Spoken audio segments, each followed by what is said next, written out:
How would you, yes, you, rank each position group on this Texas football team? You are Locked On Longhorns, your daily podcast on the Texas Longhorns. Part of the Locked On Podcast Network, your team every day.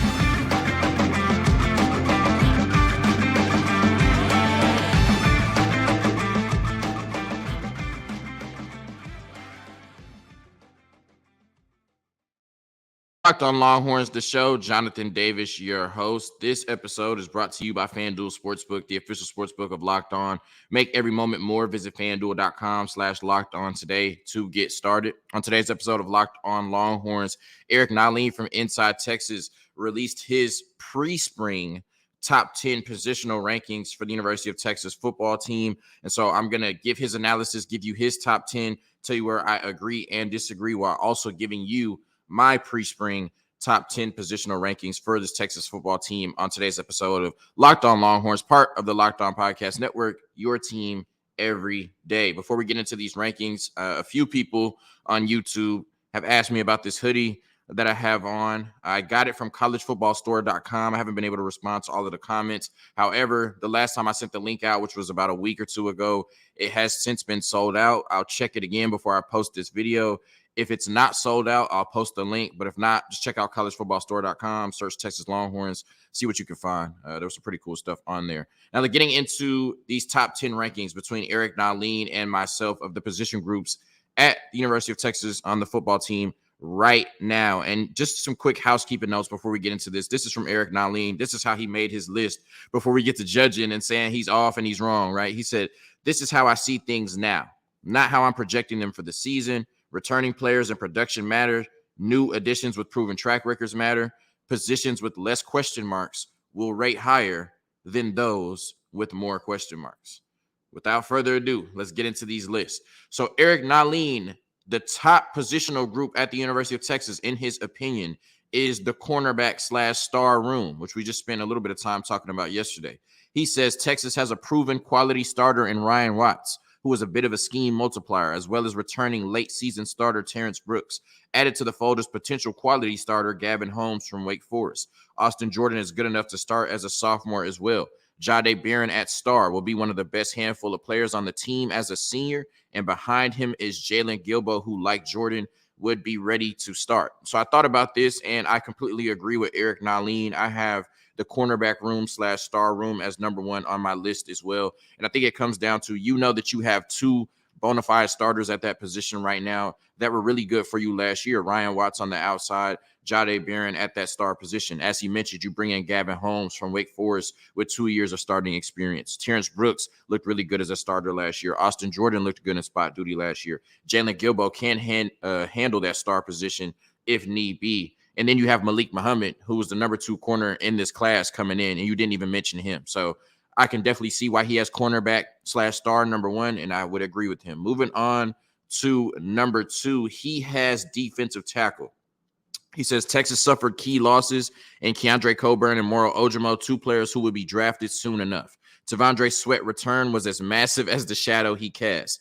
Byron Murphy is a known going into next year who is also capable of a big season. Who knows if Alfred Collins will ever reach his potential, but between elevated expectations and the motivation of a contract year, that's in air quotes, he's going to be good at a minimum. Texas has other bodies it can throw into the rotation to keep the main 3 fresh. So while I agree with his sentiments about the defensive tackle room, I don't think that's enough to make defensive tackle the second best position group on this Texas football team right now. So I'm going to disagree with him. I think that Tavondre Sweat is really good. Him coming back to this defense was a big boost.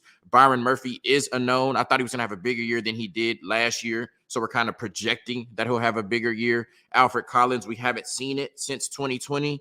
So you're hoping, I guess, in a bigger role, he'll perform. Not exactly sure about that. Then after that, you're kind of relying on Shadir Mitchell, a true freshman, and some other names that really don't match what you have in Tavondre Sweat and Byron Murphy. And like I said, I just don't know what you're going to get from Alfred Collins. I'm not comfortable putting defensive tackle as the second best position group on this football team right now. To me, I had to go wide receiver at number 2. And I know there's some question marks, but there's a lot of proven production in that room. Say what you want about Xavier Worthy, but he has 22 touchdowns in 23, 24 games. He's been special, even with the down year last year. A.D. Mitchell is proven. albeit at Wyoming, Isaiah Nayor is proven. Jordan Whittington is proven, right? And then you have Brennan Thompson, who runs a 10-2. You brought in 3 top 100 receivers in this class. You got Casey Kane, who, if you put him on the field and use him, can be productive. To me, I know there's some questions about this wide receiver room, who's going to be healthy, who's going to line up where. But as far as just the amount of dogs and proven talent in that room, I can't put it any lower than 2. So we both have corner at number 1. He has defensive tackle at 2. I had the wide receiver room at number 2. So his number 3 position group on this Texas football team is safety. He says safety is ranked this high based on the expected starters. Jaron Thompson is a quality starter with plus recognition and leadership skills. An increase in his play is expected. Jalen Catalon's health will hang over the position into the season, but he's a known even if he hasn't done it in Austin yet. Keaton Crawford has elite athletic and physical tools to work with. Another year at the position should improve his ability to process. Michael Taft will be a year better and sets a good floor. Other players should at least be counted on for depth. I completely agree with everything he's saying. I have safety really high as well, not at number 3, but like I said, we talked about that safety room quietly becoming one of the most stocked and talented rooms on this team. And then he didn't even mention, BJ Allen, Larry Turner Gooden, Warren Robertson from this class. So Derek Williams, I completely agree that there's a lot of talent in that safety room. Jaron Thompson would be a lot better. And if Jalen Catalon stays healthy, look out. Their room is going to be really scary. You're going to get a lot of production from that safety room, maybe even more than you got last year. I have tight end at number 3. The reason I have tight end at number 3 is because I think in all of these other scenarios, you're relying on multiple players. And in a lot of these position groups, you have, one dominant or really good player, and then you have question marks about your other players.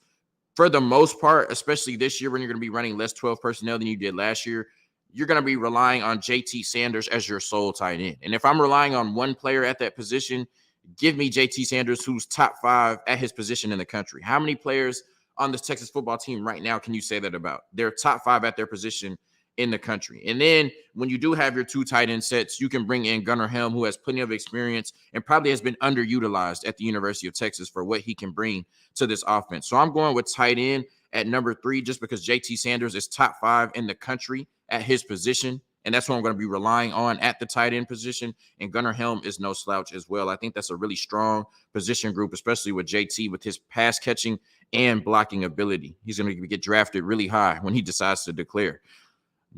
So that was 3. He had safety at number 3. I had tight end at number 3. We kind of flipped him, tight end at number 4. And it's kind of what I just said, right? The position gets a big bounce back from Jatavian Sanders' dual threat talents as a receiver and blocker. But I also believe Gunnar Helm will mature into a consistent quality player when the offense runs 12 personnel. Sanders should be a force multiplier. The reason I had them at number 3, and I have safety at number 4, basically for everything I just described, right? When he had safety at number 3, is that just the amount of talent in the room, the proven talent, the high-end talent in Jalen Catalon, the proven commodity in Jaron Thompson, the high floor player in Michael Taft, and then so on and so forth, all the talent and depth in that room. Like John Garcia said a million times, Derek Williams can play right now, right? So safety quietly over the offseason became one of the best position groups on this University of Texas football team. Eric Nahlin had them at 3. I had them at 4. Moving on to number 5. He has linebacker at number 5. He says Jaylan Ford lifts this position through both his individual play and leadership. Despite the questions surrounding Will linebacker, I'm bullish on the potential of both Leona Lafau and Anthony Hill having quality true freshman campaigns, and they still may not even be out Maurice Blackwell. Jet Bush will be a more than serviceable backup to Ford with a full year back at his natural position. That is why he has linebacker at number 5. I completely agree. When you bring back Jaylan Ford, who should have been the Big 12 Defensive Player of the Year, one of the best linebackers in the country, I have no arguments or concerns with him having linebacker at number 5. The question for me is Jaylan Ford and who else, right? You know that you have a lot of talent, Leona Lafau, Anthony Hill, Mo Blackwell, and Jet Bush, if they're able to get a bigger role this year. But to me, there's just such a big drop-off between Jaylan Ford, the known commodity, and then everybody else being a question mark, right? We would assume they're going to be really good, but they're still question marks at the end of the day. And because of that, I could not put linebacker that high, although I think that room could be really talented. This is one you could come back at the end of the year and say it ended up being number 1, right? If Anthony Hill is who we thought he was. But we saw last year, it was Jaylan Ford and then DeMarvion Overshown, and then it kind of dropped off a little bit, right? So who's going to be that guy next to Jaylan Ford? We don't know that right now. I put defensive tackle at number 5, right? You can't understate how big literally bringing back Tavondre Sweat was. He's really good. Byron Murphy has first team all Big 12 potential. Alfred Collins definitely has first team all Big 12 potential. I just have question marks about what you're going to actually get on the field outside from everybody not named Tavondre Sweat, right? Like I said, I think Byron Murphy will be really good, but I thought he would have been better than he was last year, right? Can he reach that, first team, second team, all Big 12 potential? And then you don't know what you have in Sadir Mitchell or anybody behind Alfred Collins. And even Alfred Collins is kind of a big wild card himself, but still a very, really talented room.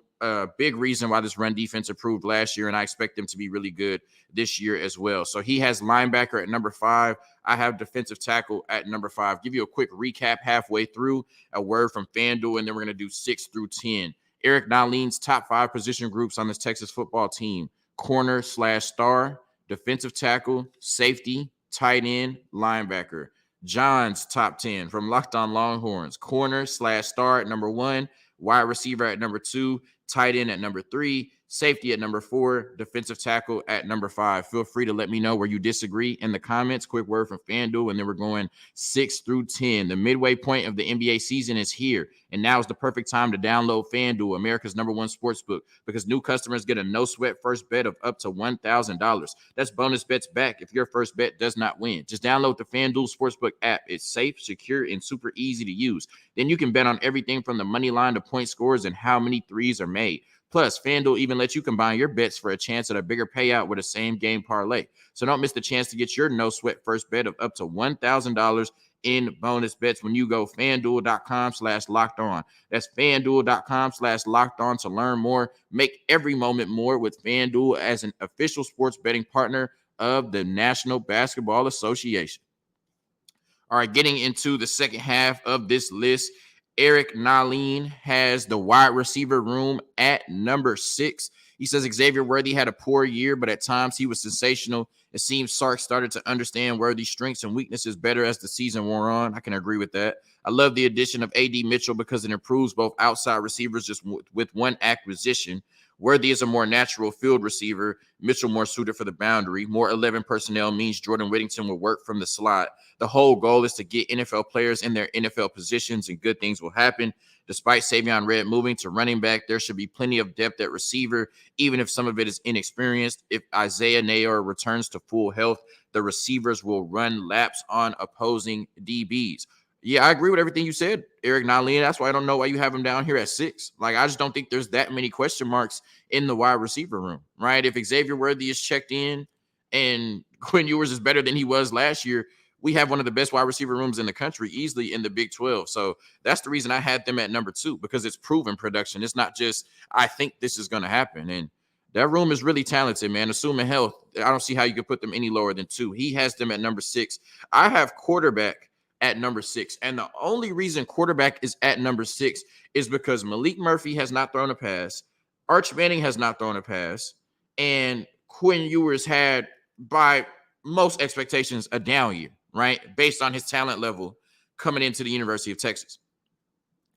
But you tell me the offensive coordinator or offensive head coach right now that wouldn't sign up to coach Malik Murphy, Quinn Ewers, and Arch Manning. That's easily one of the best and most promising quarterback rooms in the country, even given what Quinn Ewers did last year. So I'm only putting them at 6 because 2 of them haven't thrown a pass, and Quinn Ewers did not live up to expectations last year. But I mean, this room easily, if Quinn Ewers had a decent year, like if Quinn Ewers did what Dylan Gabriel did last year, there's no question quarterback would be at number 1 or number 2 on this list. The only reason it's down at 6 is because of the uncertainty. We don't know how much Quinn Ewers is going to develop coming into this season, and we've never seen Malik Murphy or Arch Manning on the field. But from just the talent in that room, from a recruiting ranking, I'm trying to bring in the best players at that position in that room. Very hard pressed to find a quarterback room in college football better than, or more promising, I should say, than what Texas has. So I have them down at 6. He obviously has them lower, but you could make the argument, especially if Quinn Ewers goes out and performs this year, that it should be at number 1 or 2. And we had it too low going into the spring. Number 7 for him is quarterback. I had it at number 6. He has it at number 7. I loved what I saw from Quinn Ewers in the bowl game. I also liked what I saw from Sark. Ewers looked like a different quarterback than what we saw from Oklahoma State through TCU. I felt like he looked okay versus Baylor in the finale, but the O-line struggled some. He's demonstrating both growth on the field and off the field. He's doing the little things that will likely lead to very big things. Unless he received an NIL calendar deal, the fact that he's taking his nutrition and body more seriously is a blinking light saying he's taking everything more seriously. I can't wait to hear about his progress during the spring and just how real Sark's move toward 11 personnel is. There is no position in sports more dependent on timing than quarterback, and part of good or bad timing is a quarterback having a coach who schemes to his strengths. So I completely agree with everything he said. That's why I had quarterback at 6. And like I said, you could completely make the argument that they should be higher. Only reason I have them down there is Quinn's lack of production and then the lack of experience from the other two. I had linebacker at number 7. And as I said earlier, it's just about the question marks outside of Jaylan Ford, right? I know Anthony Hill comes in as the number 1 linebacker in the country. We just haven't seen it yet. Samaje Burrell, Darian Gillette coming off an injury. Leona LaFau, we haven't seen it yet, right? And then Jet Bush, Mo Blackwell. Who's going to be that consistent starter next to Jaylan Ford? And will they be able to match DeMarvion Overshown's production, right? If not, then I think the linebacker room, as good as Jaylan Ford was, takes a step back. And you also, and this is not me questioning Jaylan Ford at all, but Jaylan Ford was hungry last year to improve his draft stock, right? And put his name on the map. Now that he's done that and he's come back to the University of Texas, will he still play with that same hunger, or will he play to protect his draft stock, right? Not putting that on him at all, but we've seen that from players before. So what version of Jaylan Ford will we get this year? Because in the Alamo Bowl, let's be honest, he wasn't great, right? So what version of Jaylan Ford will we get for this season? That's why, at least right now, pre-spring, I'm a little lower on the linebacker room until I see who's going to be that guy next to Jaylan Ford. Number 8, we match up again. We both have the offensive line. Texas has addressed the tougher task of offensive tackle better than anyone else in the league. If I broke these rankings into exterior and interior offensive line, the tackles would be the best position group on the team. That's fair. The interior still has questions over whether it can move people at the point of attack, while late season pass protection reveals some concerns as well. Also, the line won't have 2 NFL running backs behind them covering up mistakes. I think this group will be special, but I don't know what the time horizon is. I completely agree with that. I have them at number 8 as well. Like you said, if you're talking about Kelvin Banks, he's one of the best left tackles in the country. I think outside of that, you have some question marks. Christian Jones was at right tackle last year. He was pretty good, right? Do you bring him back, or do you put Cam Williams there at right tackle? If you put Cam Williams at right tackle, then where do you put Christian Jones? Do you put him at right guard, right? I know that DJ Campbell is dealing with the injury. They're saying he's possibly going to miss spring ball right now. That's a question mark. Do you put Cole Hudson, back there, who at times definitely struggled at that right guard position? Jake Major struggled at center. Hayden Connor struggled at left guard, right? So are you going to replace them, or how better are they going to look than they did last year? Right. If we're just talking Kelvin Banks, like he said, I think this is a top 2, top 3 position group. But given the whole offensive line, I think they'll be better than last year. But until I see it, I have them down at 8. So he has edge at number 9. And his reasoning is this position probably has the most distance between ceiling and floor heading into next season. I believe in the young guys. They just haven't done it yet. Barron Sorrell sets a strong floor at Jack. I expect him to improve to around 8 sacks or so. Pete Kwiatkowski has developed some very strong edges out of players with far less pedigree than what he has now. Someone is going to break out this season, but nobody knows if it's Justice Finkley, Jere Bledsoe, Ethan Burke, or Jamon Tapp. Whenever the light comes on for Bledsoe and Tapp is when this position group shoots towards the top. So, now that we're down at the bottom, we're kind of just mincing. But I agree what he said about edge. I mean, you likely, if it's Barron Sorrell, Justice Finkley, Jere Bledsoe, whoever, there's just not a lot of production at the position. You don't have that guy or that dog that you can say he's going to go out there and give me 7-8 sacks this year, right? Barron Sorrell had 5.5 sacks last year, but only had sacks in 4 out of 12 games. And then Justice Finkley had a half sack. I thought he had a full sack, but he had a half sack against Oklahoma, right? So I think these are very promising players that can thrive in that role. We just haven't seen it yet, and we don't have anything to go off of. Like I said, it's been a while since we went into a season with a Joseph Osai or somebody that, we said he could single-handedly wreck the game plan at edge. I just don't know if we have that player right now, and we really won't know until the season starts. based on what we've seen in previous seasons. So I have running back at number 9 because of everything I just said about edge. And the fact is, yeah, you don't really have anybody proven in that room. I do think Jonathan Brooks is more proven than we give him credit for, right? I mean, when he comes in, he's balled out, right? He's averaged 7 yards a carry in, I guess, almost 50 carries now at the 40 acres. So it's not a Bijan Robinson, Roshan Johnson sample size, but I would surmise that Jonathan Brooks is going to be really good, especially in this offense. I think running back is the easiest position to transition from high school to college and from college to NFL subsequently. I think Cedric Baxter is going to be really good. Jaden Blue was also the number 1 running back in the country at one point before he opted out his senior season. Savion Red, we've seen him do it at the high school level. Trey Wisner is really talented, and we've seen Keelan Robinson for 2 years have a role on this Texas football team. So I had running back at 9. Spoiler alert, he has running back at 10. But right now, I would put the running back room over the edge room. So I was surprised he had edge at 9 and running back at 10. I just think that we can bank on more production from the running back room right now based on what we have than what we have at edge. His reason for having running back at 10 is I really wish the interior O-line had the same certainty surrounding it as the bookends. That would make things a lot easier for this group. Even though I have running backs at 10, I'm not down on them. Jonathan Brooks and Cedric Baxter could prove to be one of the better duos in the conference as soon as this season. That just requires a lot of projection. This is an exercise I'll perform throughout the offseason with updates based on new practice and program information. So that's just a nugget. I know most of y'all follow Inside Texas already. If you're not, make sure you're checking them out. Definitely putting out great content every day. And as Eric Nahlin said, he'll update this throughout the spring. So keep an eye on it and see how his position groups change. I've already told you he had edge at 9, running back at 10. I had running back at 9, edge at 10. I'm not going to beat a dead horse, but as I said, if you ask me right now to put money on anybody on this Texas football team giving us 8 sacks this year, I couldn't do it. I could not do it with 100% faith. And like I said, I love everybody in that room, right? It's strictly about having not seen it yet, you know? But like I said, if you ask me right now to put money on somebody getting 8 sacks at the edge position for this Texas football team right now, I couldn't do it. That's why I have them as my 10th position group. Recapping really quick, Eric Nahlin's top 10 position groups on this Texas football team right now. Once again, given the caveat that the reason the rankings are this way is because this is how he sees things right now, not how he's projecting them for the season. Returning players and production matter. New additions with proven track records matter. Positions with less question marks will rate higher than those with more question marks. That's why his top 10 was corner/star at number 1, defensive tackle at number 2, safety at number 3, tight end at number 4, linebacker at number 5, wide receiver at number 6, quarterback at number 7, offensive line number 8, edge number 9, running back number 10. My top 10 here on Locked On Longhorns: corner/star number 1, wide receiver number 2, tight end number 3, safety number 4, defensive tackle number 5, quarterback, linebacker,